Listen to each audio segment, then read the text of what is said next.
Olá, boa tarde. O senador Tasso Gereissati vai entregar nesta semana o relatório preliminar da reforma da Previdência na Comissão de Constituição e Justiça.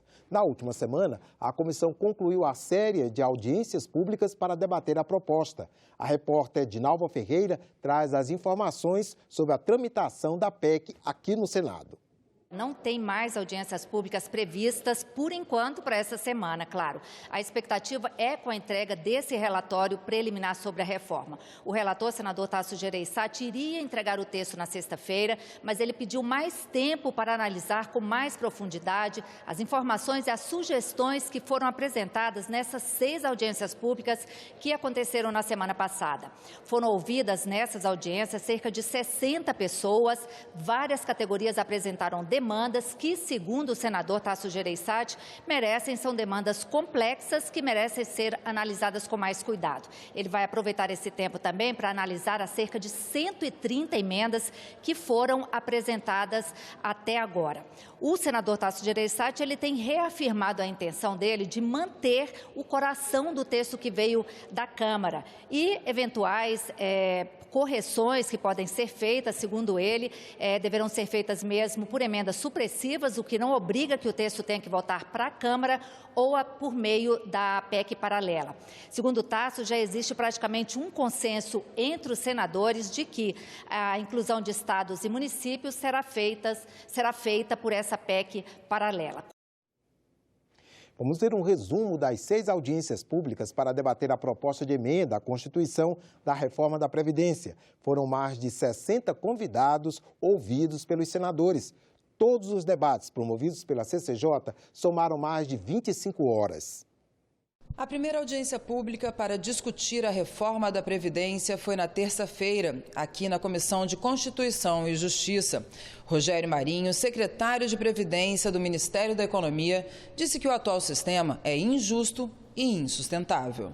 Então, hoje eu afirmo que o sistema é injusto, porque poucos ganham muito e muitos ganham pouco, e ele é insustentável do ponto de vista fiscal. Marinho rebateu as críticas de que a reforma atinge principalmente os mais pobres. Nós imputamos aos mais bem-aquinhoados 11 vezes mais do que imputamos para os menos bem-aquinhoados.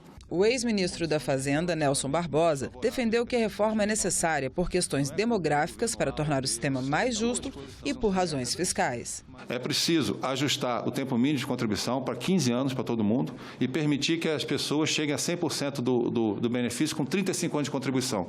E também, se a pessoa quiser e puder trabalhar mais, que ela tenha um bônus por isso. Essa é a primeira modificação. A segunda modificação é: pensão, no mínimo, é de um salário mínimo. O representante dos secretários de Fazenda dos estados e do Distrito Federal justificou a necessidade de incluir os estados na reforma. Caso os estados não sejam incluídos, vai acontecer o que nós já vimos em alguns estados da federação, que não estão conseguindo pagar a folha de ativos e inativos. Essa conta termina indo para a União, porque a União termina fazendo programas de recuperação fiscal, que quem paga no final das contas é o contribuinte brasileiro. O segundo debate do dia foi sobre as novas regras da Previdência para profissionais da segurança pública. Eles disseram que não dá para comparar a rotina de um policial brasileiro com o dia a dia de policiais no resto do mundo. Ah, mas a Noruega prevê 57 anos de idade mínima. Espera aí, país com segunda maior renda per capita do mundo, índice de desenvolvimento humano entre os 3 maiores do mundo. Tirando o atentado terrorista que houve, daquele extremista de direita que matou 87, aquela tragédia, sinceramente, não se matava um policial há mais de 20 anos na Noruega. Os convidados também afirmaram que os policiais não foram privilegiados no texto atual da reforma e exigem compensação do Estado por conta da natureza da atividade que exercem. O que há são direitos compensatórios. Se você faz um juramento de defender a sociedade entregando a sua vida, isso é nada? Não tem nenhuma compensação de direitos? O representante do Ministério da Economia reconheceu que os policiais devem ter tratamento diferenciado, mas afirmou que a proposta de reforma da Previdência já atende a essa demanda. Enquanto os demais servidores irão se aposentar, os homens aos 65 anos de idade, e as mulheres aos 62 anos de idade, policiais e agentes penitenciários poderão se aposentar, mesmo na regra definitiva, com 55 anos de idade. A terceira reunião aconteceu na manhã da última quarta-feira. Dessa vez, a audiência pública ocorreu a pedido de senadores do PT. Para o ex-ministro do Trabalho e Previdência, Miguel Rossetto, reduzir benefícios como prevê a PEC vai agravar ainda mais a crise econômica e ampliar a desigualdade social. É aceitável que este povo mais pobre, que a ele caiba sustentar este ajuste fiscal em nome do quê? De reduzir a capacidade de consumo do mercado interno, de reduzir o consumo nas cidades, nos municípios, retirando renda direta, que dinamiza a economia. O Brasil abriu mão de 925 bilhões de reais destinados à Seguridade Social, dentre PIS, COFINS, PASEP, contribuição sobre lotéricos, contribuição sobre lucro líquido, etc. No mesmo dia, estiveram aqui na mesa da CCJ outros representantes de movimentos sindicais. Nós, enquanto camponeses, a gente contribui com 2,3% da produção que a gente vende. Mas o agronegócio, por exemplo, ele é isento na balança comercial para competição lá fora. Então, tem outros meios que está devendo, outros setores que devem e que se passa, não se vê. Não se quer enfrentar, de fato, os principais devedores desse país. Se esse ministro da Economia pensa em gerar renda, a gente está dizendo que o que mais gera renda, especialmente manutenção da economia nos pequenos municípios, são os benefícios da Previdência. Na quinta-feira foram debatidos os pedidos de regras especiais para as categorias expostas a risco, como é o caso das pessoas que trabalham em minas de carvão. A cada 33 metros, a temperatura aumenta em 1 grau. Então, se eu tenho 330 metros de cobertura, então eu tenho mais 10 graus além da temperatura normal e a umidade ela chega a 100%. Então, a sensação térmica no subsolo é muito diferente do que a que nós temos aqui. Do ponto de vista de onerar o regime geral, 4 mil trabalhadores, não vai fazer a diferença do ponto de vista para resolver problema de caixa do governo. Isto não pode ficar assim. Relator, dê um jeito. Nós não podemos carregar essa culpa. Trabalhadores da área de educação também defenderam a importância de manter a aposentadoria especial para o magistério. Não estamos mais falando de aposentadoria especial para o magistério. E também estamos deixando de considerar todas as especificidades dessa categoria. Na última audiência pública da semana, foi a vez de advogados discutirem a viabilidade constitucional do texto.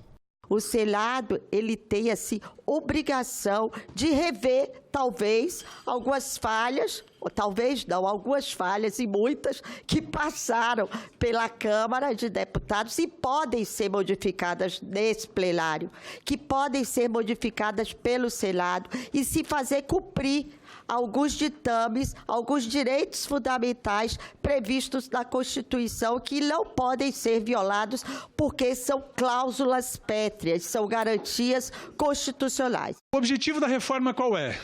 Reduzir gastos da Previdência Social, que não me parece uma premissa adequada. Quais são os meios que estão sendo utilizados? Elevar o tempo de contribuição, elevar a idade e reduzir os valores dos benefícios. Nós estamos partindo de elementos objetivos e esquecendo de uma série de outras questões. O que está faltando? Uma contrapartida do Estado, no sentido de dar novas perspectivas ao país. As queimadas na Amazônia despertaram reação internacional e no Senado não foi diferente. Há parlamentares convocando o Congresso a não votar projetos que afetem o meio ambiente. As queimadas na Amazônia vêm ganhando espaço na imprensa internacional. Jornais de todo o mundo noticiaram o aumento de focos de incêndio na floresta. 72 mil entre janeiro e agosto, 82% superior ao registrado no mesmo período do ano passado. Os dados foram coletados por satélite pelo Instituto Nacional de Pesquisas Espaciais. A repercussão não foi só da imprensa. O presidente da França, Emmanuel Macron, e o primeiro-ministro do Canadá, Justin Trudeau, usaram o Twitter para manifestar preocupação com o avanço do desmatamento na Amazônia, que tem, segundo eles, papel essencial na manutenção do clima no planeta. No Senado, o assunto não passou despercebido. O Congresso Nacional não pode se abster. Temos que tratar essa questão como prioridade 1. Não podemos, em hipótese alguma, aprovar leis contrárias à preservação do meio ambiente. Pelo contrário, temos que defendê-las. O presidente da Comissão de Relações Exteriores e Defesa Nacional disse que é preciso verificar primeiro se o aumento das queimadas não se deu pelo clima seco desta época do ano. Ele reconhece, entretanto, que o assunto pode dificultar o acordo comercial entre Mercosul e União Europeia. Tudo pode vir a ser empecilho para aquele que não ficou satisfeito com o estabelecimento desse acordo. Então, vão achar pelo em ovo para poder deixar o Brasil sempre ficar nesse plano secundário, que não vai ficar. O Brasil hoje é diferente, é muito maior do que aquele Brasil que a gente viu lá para trás. Na semana passada, a Rede entrou no STF com um pedido de impeachment do ministro do Meio Ambiente, Ricardo Salles. O partido afirma que Salles cometeu crime de responsabilidade ao não cumprir dever funcional da Política Nacional de Meio Ambiente, ou seja, proteger a Amazônia. O Estado necessário para o desenvolvimento brasileiro no século XXI. Tema em debate hoje na Comissão de Direitos Humanos. O Estado estaria sob ataque. Caro, grande demais, ineficiente, desnecessário. Como o Banco de Desenvolvimento Econômico e Social, BNDES, que é público. Mas eles discordam. Essa expressão, ela não condiz com a importância, o alcance dessa máquina formidável que é o Estado. Então, não é verdade que o Estado é intrinsecamente ineficiente. Isso é uma falácia. A história do Estado no Brasil é a história de montagem das bases materiais da acumulação capitalista. Só que, diferente de outros períodos, isso se deu no período recente, na primeira década de 2000, sobretudo, concomitantemente a um processo de incorporação social, a um processo de enfrentamento das desigualdades e da pobreza histórica do país. E isso não se deu sem o Estado, isso se deu numa articulação virtuosa entre o Estado e o mercado. Tem os ataques à própria capitalização do banco. Começou um processo de devolução dos recursos que foram aportados durante os governos do PT, no BNDES, claramente violando a lei de responsabilidade fiscal. Seria o caso de aperfeiçoar o Estado, melhorar os serviços públicos e promover a estabilidade e a qualificação dos servidores. A própria provisão da proteção social, políticas de previdência, trabalho, educação, saúde, vigilância sanitária e de outros tipos, ambiental, da mesma maneira que as funções originárias.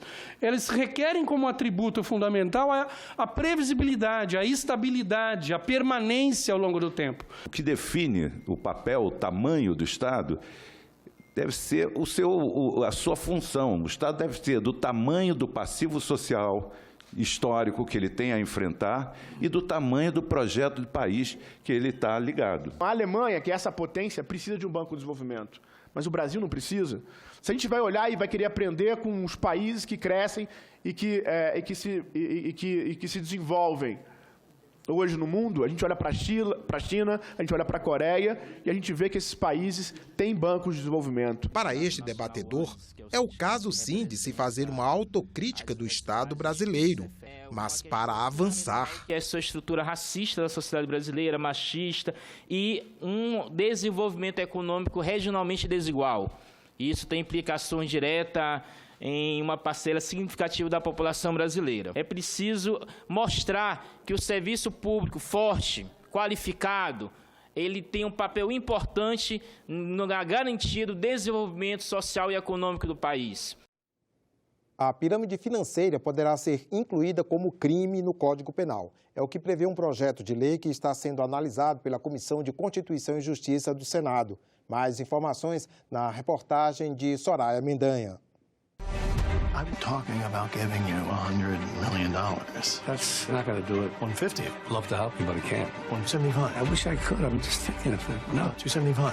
$300 million. How far do we got to go? If you go above 4, we might have something. I can do that. Um filme lançado em 2017 retrata a história do corretor de ações e consultor financeiro Bernie Madoff, preso em 2008 por cometer a maior fraude financeira na história dos Estados Unidos. Só foi descoberto por causa da crise financeira nos Estados Unidos em 2008, né? Que com a crise as pessoas começaram a queriam sacar o seu dinheiro e não tinha dinheiro para sacar, né? E a pirâmide ruiu. É o mesmo desenho, né? Promete. O Madoff ele foi mais sutil. Ele prometia um retorno alto, mas não muito fora do mercado, o que foi difícil identificá-lo. Bernie enganou centenas de pessoas e até mesmo bancos praticando pirâmide financeira, esquema que depende do recrutamento progressivo de pessoas com a promessa de altos rendimentos. É um esquema que gera retorno alto, mas a cada novos ingressos o risco vai aumentando cada vez mais e pode prejudicar muitas pessoas e muitas famílias. No Brasil, a pirâmide financeira é enquadrada como um tipo geral de estelionato.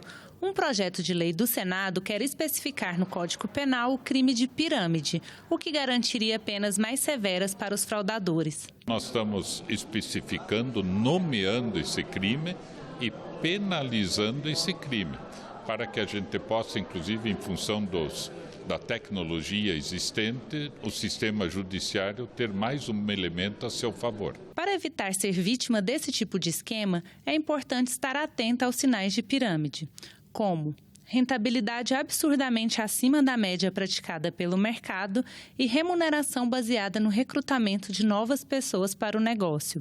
Além disso, é importante estudar o histórico da empresa, verificar endereços e também os antecedentes dos proprietários. A Amazônia atrai cobiça internacional por ter minérios, água e biodiversidade em abundância. É o que afirma o entrevistado de hoje, senador Paulo Rocha, que conversa com a jornalista Renata de Paula sobre a preservação da floresta e o desenvolvimento sustentável. Olá!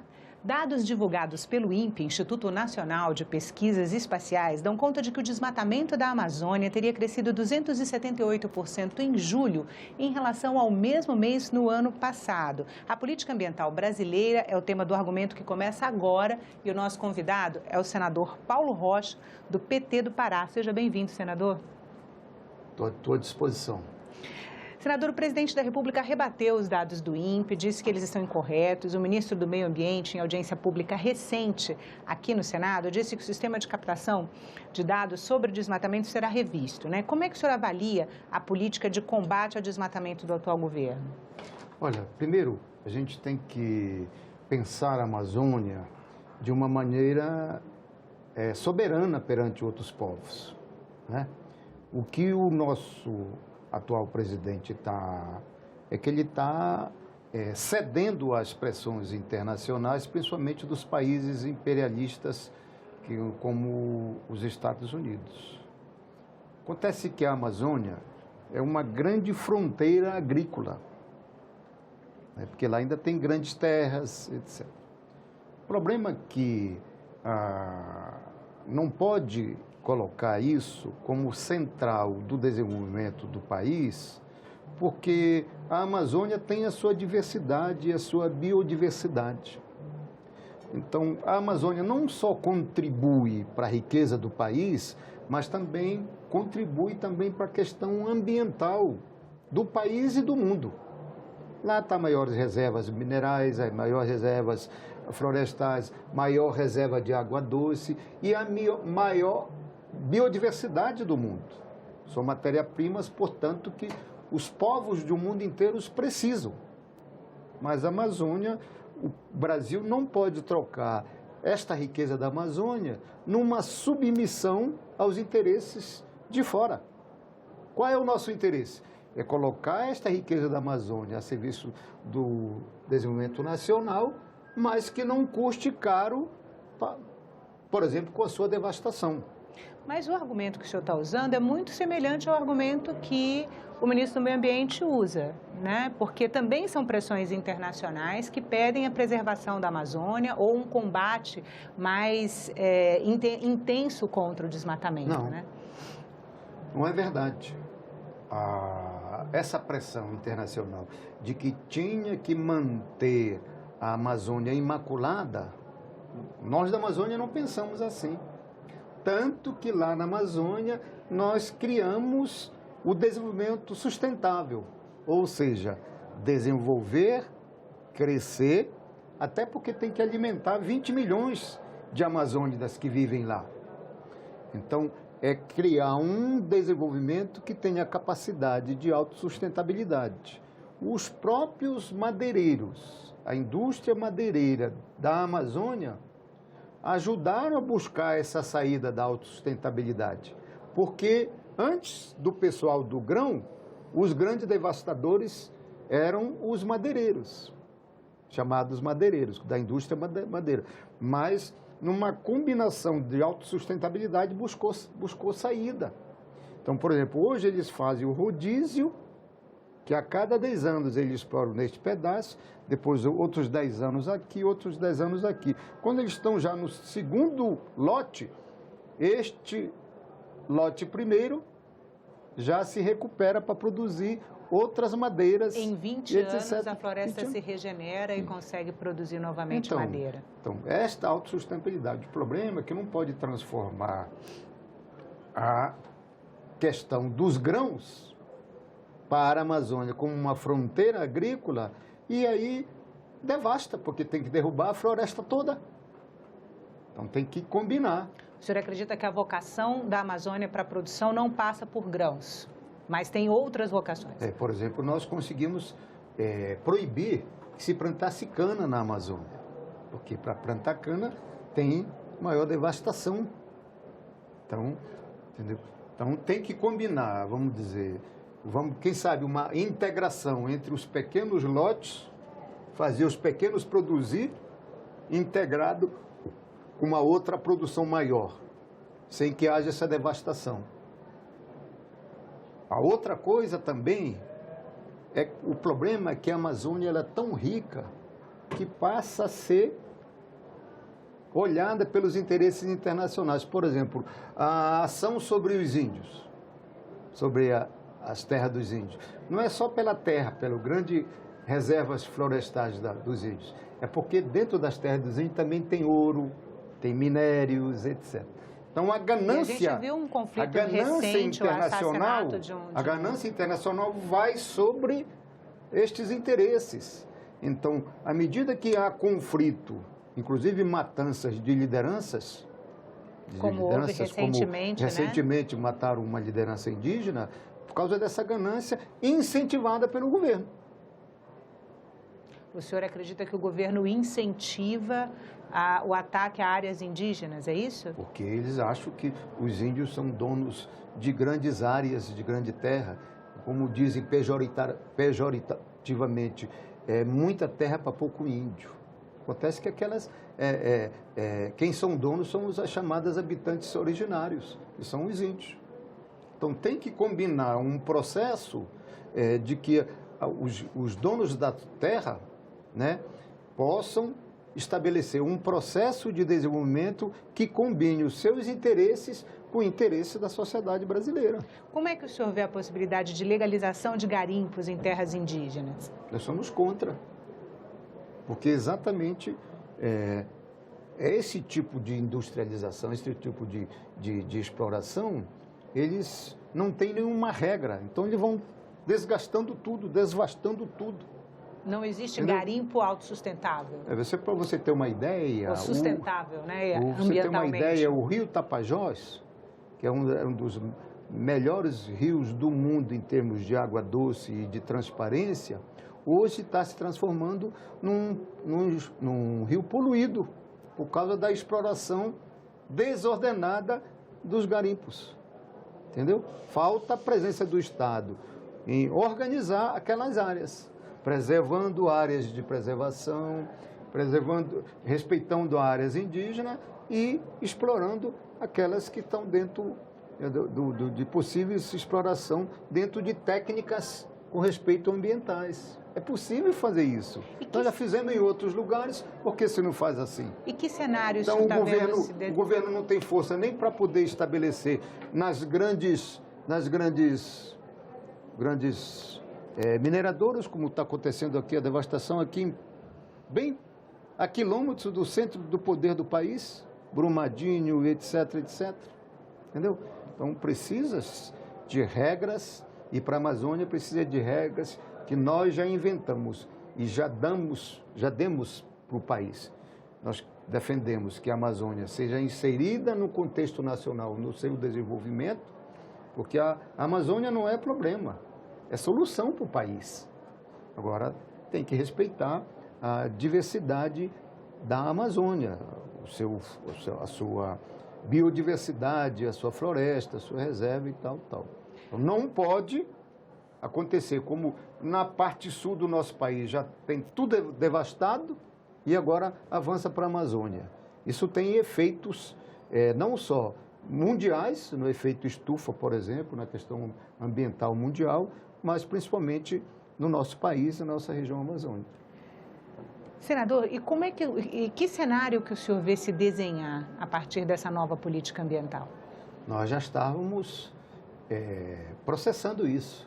Nós estávamos construindo um Estado social onde dava para desenvolver a Amazônia, nós precisamos corrigir. Se pensou desenvolver a Amazônia a partir do grande projeto agropecuário, do grande projeto mineral, do grande projeto agora da produção de energia, entendeu? Nós achamos que para resolver o desenvolvimento é uma combinação entre o grande e a inclusão do pequeno. Produtor rural, para produzir alimentação, para a pesca, aproveitar aquela quantidade de água que tem para produzir peixe, alimentação, entendeu? No extrativismo, toda a infraestrutura necessária, né? Por exemplo, agora o Pará está exportando para o mundo todo o açaí. O açaí é de dentro da floresta, ele pode ser plantado e produzido dentro da floresta sem nenhuma devastação e é uma riqueza. Então, esta combinação, sabe, de autossustentabilidade, produzir, crescer, desenvolver, mas respeitando a questão ambiental e a biodiversidade da nossa Amazônia. Senador, muito obrigada pela entrevista. Ficamos por aqui. Você pode rever as reportagens desta edição na nossa página na internet, senado.leg.br/tv. Obrigado pela companhia e até a próxima.